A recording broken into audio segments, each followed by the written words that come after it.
Today's guest has charted a course that most in the travel industry would have thought impossible. Francesco Galli Zugaro is the founder and CEO of Aqua Expeditions. The company has pioneered luxury small ship river cruising on the Amazon back in 2007 and has since expanded to the Mekong, Indonesia, the Galapagos, and soon the Arctic and East Africa, and probably more. Italian-American by background, raised across 16 countries, Francesco has turned a life of global movement into a business that serves what he calls the affluent explorer.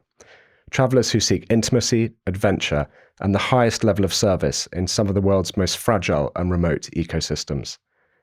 With a fleet renowned for design, gastronomy, and a near one-to-one guest-to-staff ratio, Aqua has become a case study in how to build a family-led, detail-obsessed brand that also partners with some of the biggest players in the luxury world. Francesco, it's a privilege to have you on the podcast today.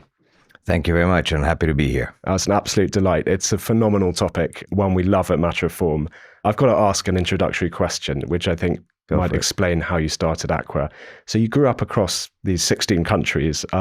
How did that nomadic childhood shape your vision for creating Aqua, creating these homes on a home on water? It's a very good question, and one that I never thought that I'd have to actually look back at and see if that actual upbringing had shaped what has now become kind of my calling and a family business that now encompasses 400 staff. I guess growing up just allowed me to just have this innate interest in exploration. I think moving around every 3 years with my brothers, my older brother, my younger brother, allowed us to be able to adapt quickly to new spaces, to new environments, and make sure that we get outside our comfort zone and kind of test new things, whatever it is, experiences. Getting to move to Germany and being put in a public German school and being told, go learn the language within 6 months and make new friends. And so that kind of, I guess, looking back, shaped today what is a lifestyle that moves us around 12 months a year and then this sort of spirit of adventure. This is a family enterprise, Aqua Expeditions. I've said this before, I would never work with my father. Yeah. But I might work with my brother, but it's a tricky thing working with your family. But did that happen organically, or was that by design? It did. It happened, and I actually struggled many times to actually accept the fact that we were led or going to be a family business. Obviously, from the get-go, it was a concept that I had that I wanted to bring to life. And when I did, the first person I approached wasn't actually my father; it was my father-in-law. Right. And so Fred Brown, who's my wife's father, who passed away last year, was my founding partner and instrumental even in my professional development as to kind of build this business. He brought the finance background, the real strong sense of strength in the financial aspect of the business, and to make sure that the business case had solid foundations that could be stress tested. And whilst we built that, and I had the concept of the actual business acumen of building and launching this business, it developed to be a father-in-law, son-in-law business, which is also even more rare than a father-son business. And then from there stemmed, obviously, the support of an incredible wife of 32 years now, Birgit, who obviously has an incredible impact on the business today, from the design direction of everything that is our business today, and now the next generation, which we've brought into the business. So it has been an incredible opportunity, one that I would never change, and blessed to be able to tell the story, Yes. And can you just, I suppose the obvious one, can you just tell the audience what is Aqua Expeditions? And back then, what was the opportunity you spotted and why? Yeah, well, you did an incredible intro, so thank you for that. I'll be hopefully using that in the future. But it started as an idea with an experience that I had in the Galapagos Islands. I think that in the space that we're all in, this experiential travel space, there's few iconic destinations that really kind of just get you excited. And the Galapagos is one of those. It's these conservation icon destinations that are known the world over for the natural beauty and the sense of the spirit of adventure that is in its DNA. And I cut my teeth into expedition cruising in the Galapagos, working for a separate company that owned and operated business there. And then today, I look back and I think, okay, that was a stepping stone to expedition cruising. I then decided to venture to the Peruvian Amazon, and today we have a fleet of 6 small ships operating in biodiversity hotspots around the world between Komodo, Raja Ampat, the Mekong River, the Amazon River in Peru, and as you mentioned, soon East Africa, Seychelles, Aldabra, and the Arctic and the frozen world up north. And so it just made sense as we organically grew this. I've always had a mental map of what I wanted to develop, obviously based on political and geopolitical interests. Some destinations come in and out of flavor and I have to time it right. And I've been blessed to be able to time it right, making sure that I'm close to the ground and in my ear to the ground to understand what's going on. But it's been an incredible ride, and today we continuously deliver guest experience around these places. Yeah, and we'll get on to that. I was interested to know, back in 2007, what was the definition of an expedition cruise? And also, how innovative was it to look at a river rather than the sea? Yeah, I mean, everybody's heard of the Amazon, right? And everybody think of the Amazon, they think of heated bugs. Right. I mean, that's the common connotation that people come to mind when they think of that destination. But when I went and I started exploring new destinations in South America in 2008, having left the previous business I ran, I looked at it and I thought, okay, I went to the Peruvian Amazon. I went to a seasonally flooded forest. It's teeming with wildlife. It's kind of a Garden of Eden meets Jurassic Park. And it's these blackwater canals of inner tributaries, blackwater tributaries through the Peruvian Amazon. And I thought, wow, no one's doing this at the upscale level. People are coming to Machu Picchu. People are going to the Sacred Valley, doing Peru. Peru was booming with foreign investment from companies at the time, Orient Express and incredible local companies like Incaterra. And I thought, okay, how cool would it be to build a small ship, 12 cabin river cruiser, top end, but still maintain that authenticity and provide what really is the closest thing to an African safari experience in South America. Yeah. And to do that without letting our guests sacrifice the creature comforts that they want to expect, which is that amazing, strong, hot shower, comfortable beds, world-class dining, but let them go out and have this 9 to 5 adventures. And once you combine those two, it kind of became our DNA. And we launched our first 12-cabin cruiser in 2008. And then from then, that's our history, How hard was it to get that first cruise going? Was the hardest thing you've ever done? Hard. I mean, remember, Iquitos, where we operate in, is the biggest city in the world disconnected by roads. It's the furthest inland seaport of the world. So already logistically, it's super complex. You can either fly all the equipment there or bring them by ship from Lima to Iquitos. Is Lima to Pucallpa is a 3-day drive, and then it's a 5-day downriver navigation on barges. So the steel plates, the welding, the lampshades, the mattresses, the sheets, everything had to be brought by Iquitos. It's like a Werner Herzog film. Yeah, it's like a modern day Fitzcarraldo, right? Yeah, and so to do it, so I had to relocate to Iquitos for 4 or 5 days a week. I hired the Navy shipyard. The first ship actually I bought, I went to the Navy shipyard in Iquitos and I told them, listen, I want to build a river ship. And they said, actually, before you build, let me take you around the bend of one of the tributaries. There's a guy who's selling a 45-meter hull, a steel hull, which is like an empty bathtub, right? And I went there, I negotiated, I paid him, I think it was like $90,000 to $110,000. And I bought it. I brought it, I tugged it back on a tugboat with the Navy Admiral of the Peruvian Navy, who has a shipyard there. I towed it back and I said, okay, now let's use this as a base to build on top of it.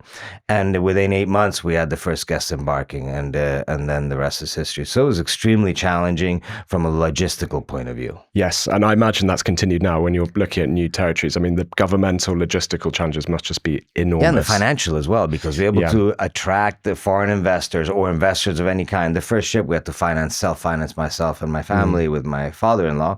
And then obviously, the banks never lend you money when you really need it. It's when you don't need it, they lend you money. Yeah. But at the time, we were new. Luxury river cruising the Peruvian Amazon was not something that provided a huge amount of comfort to the institutions. And who was doing something similar at the time? So we weren't the first ones to be doing river cruising in general. There's a lot of backpacker ships that have been doing the Leticia Tabatinga, that kind of Brazilian, Colombian Amazon on these, banana boats with hammocks and backpackers. And a lot of times we have to give credit to our backpacker friends, and I've been one for a year when I did around the world, that they open up these destinations to many of us as entrepreneurs and then come in and elevate the guest experience to a different level. So I've traveled around the world with my Lonely Planet as well for a year and with my wife, and did around the world trip with her.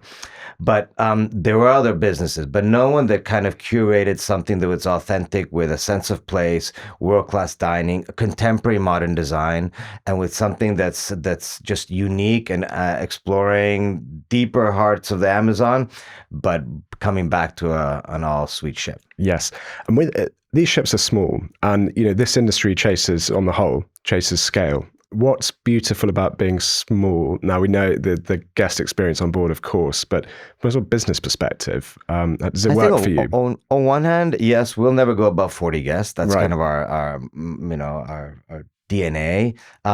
I think there's an advantage, obviously, there that it keeps the bigger players at bay. And so, on the other hand, with the bigger players coming and thinking, you know what, it's too small and too much of a headache and too logistically complex for us to actually build something big.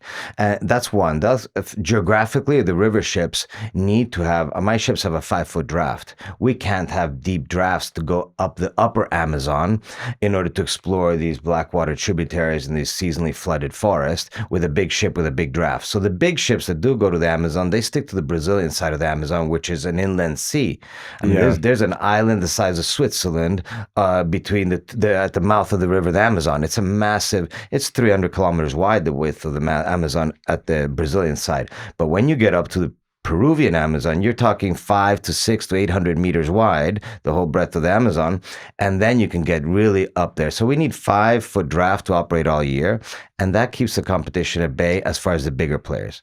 And we can just get so much more intimate. We can build relationships with the communities. We can get small groups into 4 to 5 couples per speedboat into the Blackwater lagoons, or the same in Raja Ampat, or the same in the Mekong. So I think we found our niche, and we're very happy where we're in it. Yeah, and I think implicitly also says something about you and your family, which is, it's not that you lack ambition, you're not growing, which we'll find out about, but it's like, this is enough. I don't need to be 20 ships. And I think there's incredible companies that are building great fleets, but true to form, we've been delivering one ship every 3 years, and that's about as much as I can bite off. We can't scout the destinations, design the ships, or build or buy and retrofit, market them, operate them. We can't do that without losing that high touch capability if we did it faster. And so I think our guests and our loyal guests like the fact that every ship is different, that everything is kind of a new project for us, and that keeps it exciting for us as well.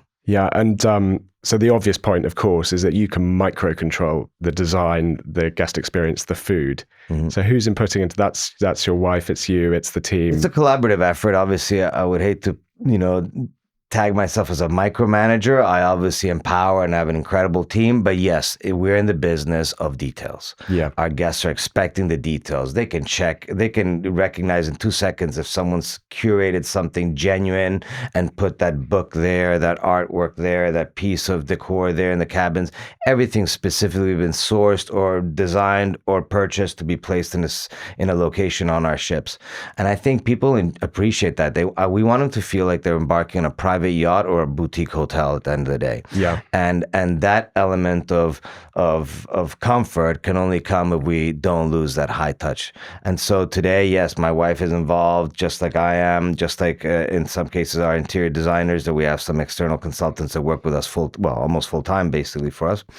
We curate the dining experience, the decor, and we go into the finest little details. From the plateware to the artwork to the uniforms of the crew. Yeah. So what's the vibe on board? It's clearly intimate, and tell us about the guests. So to give you an idea, obviously from the guests, as you mentioned before, they're affluent explorers. These are guests that have been everywhere. These are not first timers that are taking these long haul trips, but they've been to Africa. They are wanting to go to Antarctica. They've heard of the Galapagos. They're people that want to go out and be pushed a little bit outside their comfort zone, and that's when these wow moments happen. So when they're on the Mekong exploring the Tonle Sap Lake, and they say, we haven't ridden a bike in 10 years, but to be able to offer them a simple, nice bike ride through backwater canals of the Amazon, of the Mekong in Cambodia or Vietnam, or through verdant rice fields in Cambodia, once you create that opportunity for them in a safe environment, then they go out there and they come back saying, wow, that was amazing. We just had the most authentic bike ride through, Kampong Chnang to see these pottery villages and the backwaters of Cambodia, and then be met up on our speedboats to get picked up and taken back on board for a beautiful lunch on the top deck. So it creates this kind of environment on board that all of a sudden everybody checks their egos at the door at the embarkation. Yeah.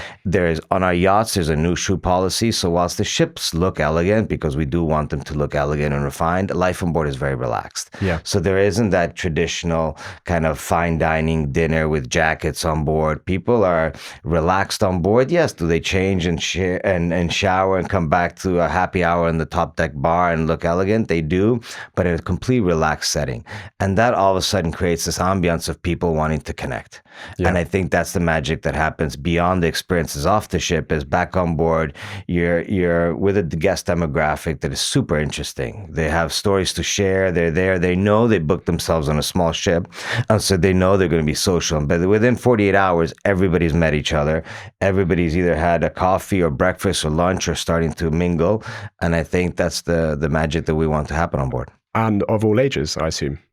Getting younger and younger by the day. Yeah. I think obviously that what COVID obviously has shown, and some of the positive aspects, if we want to put a positive spin on all that, is the fact that people are not waiting for these incredible trips anymore. They're not going to wait until they're 55, 60, 65, and 70 and retire. They want those trips now. So these bucket list destinations have all of a sudden moved up 10 notches. And people are saying, I'm going now with my 7 and 8-year-old to the Galapagos. I'm not waiting until they're 15. And then I'm going to go and take them, to Raja Ampat to see the Komodo dragon. And I'm going to do this now and enjoy my life now rather than wait and then see if it can or cannot happen later. And I think all of a sudden we're seeing honeymooners come and have these active diving, snorkeling trips with us. We're seeing multi-generational buyouts of people, 2-3 families coming together and having grandparents, parents, and grandkids together. And that's an amazing opportunity. I just wondered, the environment, ecology, biodiversity is clearly important to you. How do you give back? How do you help? There's obviously there's externalities to what you do. That's obvious. It's on a small scale. People will understand that. But what are the costs? But what do you So there's different ways of looking at it. First of all, yes, you're right. All the destinations we operate in are destinations at risk. These are fragile ecosystems that have constant external pressures at play, be it potential over-tourism, be it currents bringing plastic to destinations, or just general lack of structure from legal framework of how to build a sustainable tourism practice.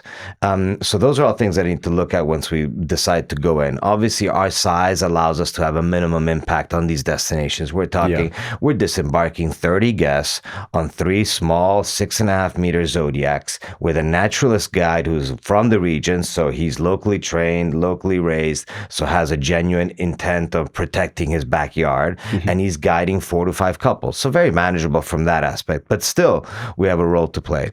And then on top of that, we have to make sure that we work within the confines of some regulations if they're there, and hopefully bring additional regulations to the place to help dictate some sort of protective mechanism for a sustainable tourism practice in the future.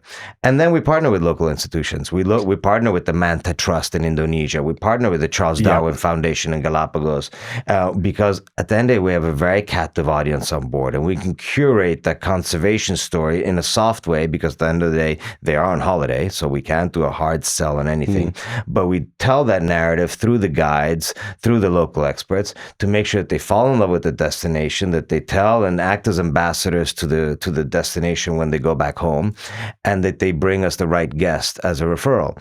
And I think all that kind of comes together in a long-term business that is today 18 years in the making and continues to give the same guest experience. It's amazing. 32 years ago, I went to Galapagos for the first time, and that same wildlife experience I had then is still to be had today in the Galapagos. And that's quite rare today, but it's because Galapagos has an incredible, strong system in place to protect tourism and to make sure that natural instinct of fear of the wildlife is still there, and because there's lack of predators and because of lack of kind of this human impact on them, and you can still walk around the nests of the blue-footed boobies or the albatross or the frigates and walk around, and they could be completely unimpacted by the fact that you're there, and you literally have to walk around them because they won't get out of your way. Yeah. And that's rare in this world, to be able to still experience that, and that's kind of the draw. Yeah, and if not too woo-woo a thing to say, I do hope that, guests come and they experience that, and for the rest of their life, they go back and tell people and do something about it. Yeah, I mean, it's amazing how many kids come back and they do the trip with us in some of these places, and they all want to come back and they want to be a park ranger, and they want to be a naturalist guide because they've impacted. A week away from school to go to some of these places to go see the Komodo dragon and swim with oceanic mantas and snorkel with whale sharks in Indonesia. That's a learning opportunity for a kid out of class, more so than a week in school. And so I think we have an opportunity to shape also conservation efforts of the younger generation to make sure that these places are there for the future. You're in a great position as well for over the last 20 years to answer two questions, particularly on the minds of our audience and us. The first is just luxury, actually. How's your perception or definition of luxury changed, and perhaps what guests expect from 20 years ago to today? I mean, obviously, it's a word that's stirred a lot of debate, because obviously that word is in so many ways either too loosely used or too commonly used. At the end of the day, everybody makes use of it as they deem fit. In our space, I think it's just being true to what we originally envisioned as wanting to create something unique, authentic within the space and the confines that we can operate safely. And I think that luxury today is the luxury of being able to blend a bit of everything of their lifestyles, being able to bring that same lifestyle that the guest is used to having. We're talking about as far as the basic comforts, the basic connectivity aspects today, to be able to provide an opportunity for guests to disconnect, leave the daily stress aspects that impact their lives, and come back and create memorable experiences.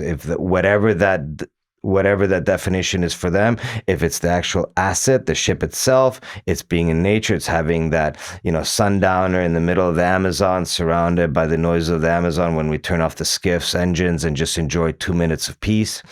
I think everybody has their own definition. For me, it's these kind of silent moments at the top of a hike that I did, I don't know, at 6 o'clock in the morning in West Papua, when we're looking for the bird of paradise to start doing his mating call, and we've been up from 4 o'clock. That for me is luxury. It's being completely silent for 2 minutes as the sun is rising, waiting for that Wilson or that red bird of paradise to come and start doing that song. I think everybody will have those moments, but for me, that's still what drives that passion of innovation and overcomes the daily challenges that the business does have. But it's still worth, every effort we've put into it. Yeah. And I suppose in connected to that, there's technology and the kind of experience that you offer. It's always a hot topic. How do you avoid technology, and how do you use technology to innovate, and how's that changed? I mean, obviously, the first thing that comes to mind, obviously, is Wi-Fi, right? I mean, how we either embraced or embrace the capacity to stay connected. I think for us on the trips, again, going on the positive side, while a lot of us wanted to try and stay away from trying to provide connectivity on the ships to be able to really have people disconnect, on the flip side, our average length of stay has increased. People are now saying, I can actually take a 12-day expedition on the ship and go from Seychelles to Aldabra to Zanzibar and be on the ship and be able to not be stressed by not being connected. So I think technology, it's how you use it, how you apply it, and how you, make it best fit your purpose. In our case, technology, in the case of our operation, Starlink has changed our game. Of course, yeah. Because it's allowed for an operational aspect to have our connectivity for everything operations behind the scenes for our ships to be connected, from technical, HR, finance aspects, procurement, purchase orders, everything. So that's been a game changer for us.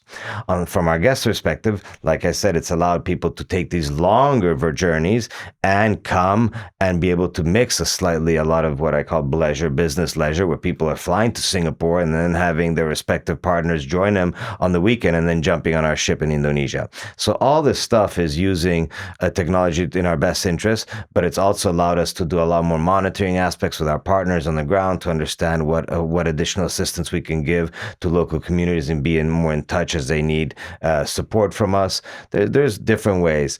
On a sales and marketing aspect, AI aspect, we've innovated a lot in that space as well. But today we're still a very small, innovative, energetic team that's focused on bringing new solutions to market, both for our guests and for our operations. Yeah. And in almost my final question, in terms of the innovation of the proposition, okay, there's obviously new ships and opening up new routes, but in your kind of in the shower when you're daydreaming, do you have any sort of more radical thoughts about where Aqua could go? No, I think over the years, we've had many opportunities to kind of divest and get into other segments. And I think, we could have looked at developing small boutique hotels in each of our destinations so that we could complement the guest offering and say, you're going to fly to Iquitos or Siem Reap or Bali, and why don't you stay in an Aqua boutique hotel? But I quickly discarded those because I'd rather stay focused, stay true to our calling, stay focused to the guest experience that we've built and we want to continue delivering. And I haven't regretted that one bit. Yeah. Unbelievable. I've got 3 just quick personal questions, 2 of which are very unfair. But the first one is just, how long do you personally, in the last sort of 5 years, have you stayed in the same place for? What's the longest you've stayed put? Good question. So permanent home for us is Singapore. Singapore has been home for 12 years. Obviously, I'd say if I had to split my calendar, which is quite complex. Challenging, there's 2 advantages. One is I have the luxury now of being able to travel with my wife because our kids are grown up and they're all out of the house. And so our 2 oldest kids are in the business. They're doing incredibly well and super proud of them. But that gives us the time to travel together, as my wife and I work together, and she is an incredible inspiration to me, but also has huge responsibilities within the business. We're able to do that. So I'd say we split our time between 4 months in Singapore, 4 months in Europe, and 4 months on the road. That's as a general rule of thumb. Now, within that, all chaos happens when I start getting to trying to plan flights. But we're active, positive, and we lead a healthy lifestyle that allows us to do this. Yeah. So this is when the questions get unfair. What's your favorite country in the world? I mean, I think everybody knows that all roads lead to Rome. And so obviously I have to be true to my heritage and say that Italy is always, it's where we have a home. It's where we love being there. I love going on holidays and family all over the world. But it's crazy how in the last few years, Italy's become even more and more popular. Maybe it's living its heyday, but it's always got a reason to go back to it.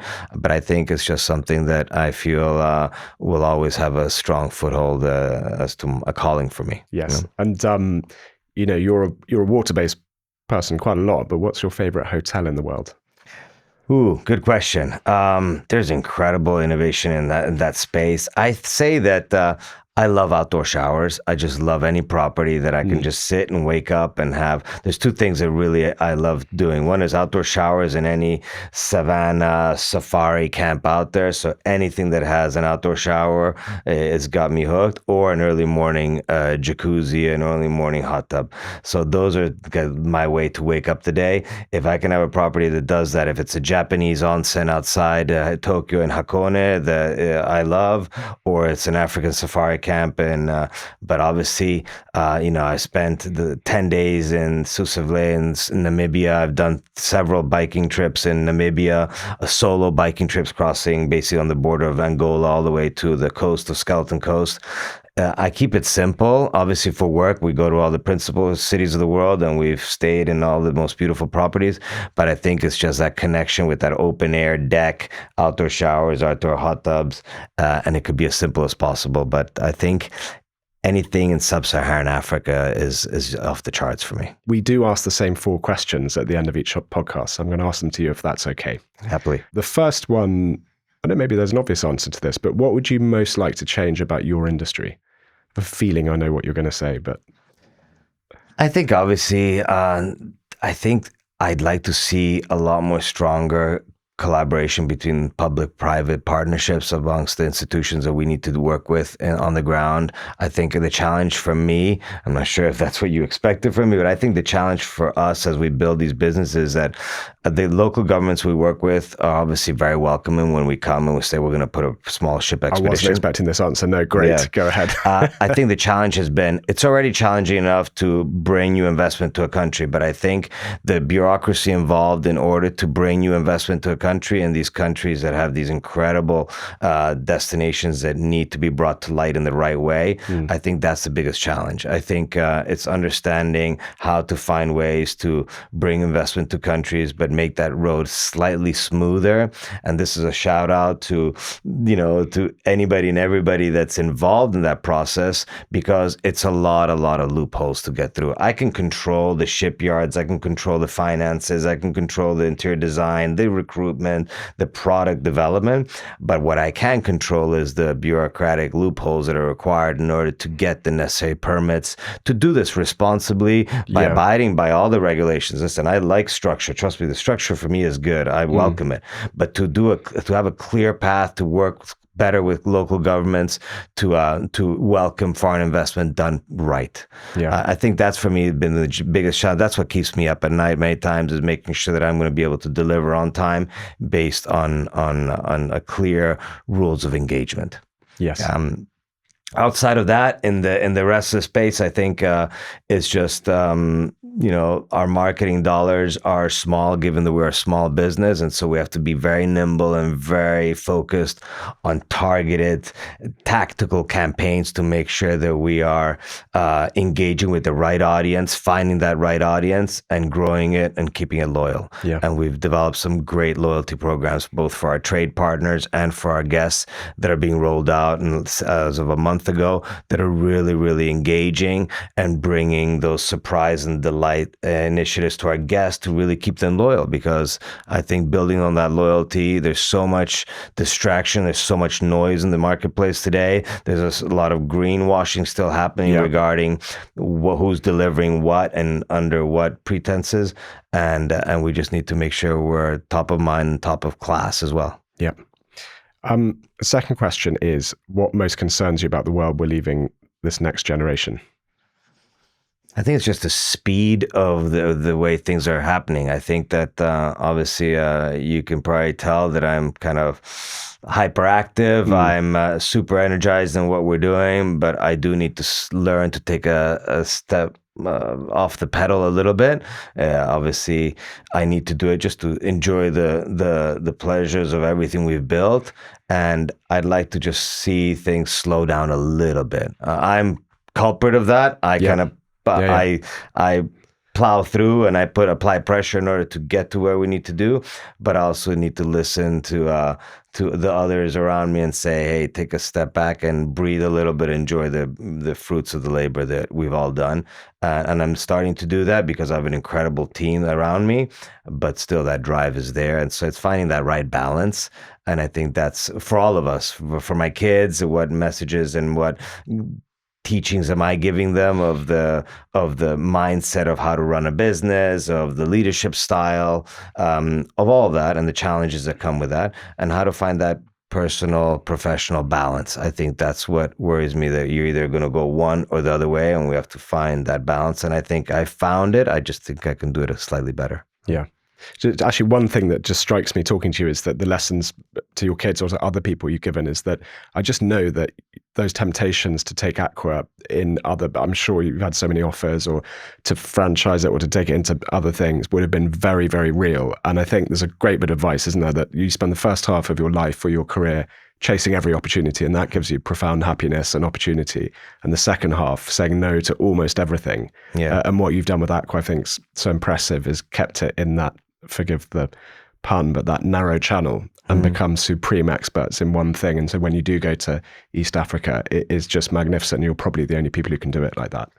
I agree, and I'm happy that you see it that way, and I agree with you. I think it's been challenging to not get distracted and staying focused. But again, you always have to, I tell my kids, go with your gut, listen to your gut. Obviously, there's got to be, I have a healthy appetite for risk, but finding that balance of making sure that whatever decision I do is also stress tested on our model financially. It's not this idea. I've seen so many businesses fail with this concept of, build it and they will come.